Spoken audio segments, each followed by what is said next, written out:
അടുത്തായിട്ട് നമുക്ക് പഞ്ച് ചെയ്യണം. അതിന് വേണ്ടിയിട്ട് നമുക്ക് സ്പെഷ്യൽ പഞ്ചിങ് ടൂൾ ഉണ്ട്.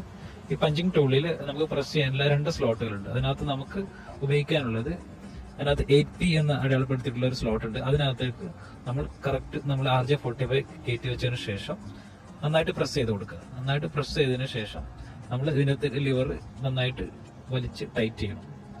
അങ്ങനെയാകുമ്പോൾ അത് എല്ലാ പോയിന്റും കറക്റ്റായിട്ട് ടൈറ്റ് ആവും. അത് നിങ്ങൾ കാണാം. ഇതിന്റെ ഓപ്ഷൻ എന്ന് പറയുന്നത്, ഇതിന്റെ ഭാഗത്ത് ടീത്ത്സ് ഉണ്ട്. ഈ നമ്മൾ പ്രസ് ചെയ്യുന്ന സമയത്ത് ഈ ടീത്ത് നന്നായിട്ട് പ്രസ്സായിട്ട് അതിനകത്തുള്ള ഓരോ വയറും ടൈറ്റ് ആവുകയാണ് ചെയ്യുന്നത്.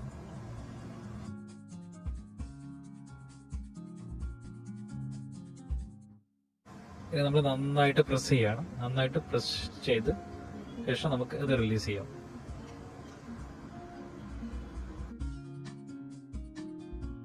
പഞ്ചിൽ നിന്ന് റിമൂവ് ചെയ്യുമ്പോൾ ആ ക്ലിപ്പ് പ്രസ് ചെയ്തിട്ട് തന്നെ എടുക്കണം. എന്നിട്ടൊന്ന് വലിച്ചു നോക്കുക. ഇപ്പോൾ കറക്റ്റ് ആയിരിക്കുന്നു.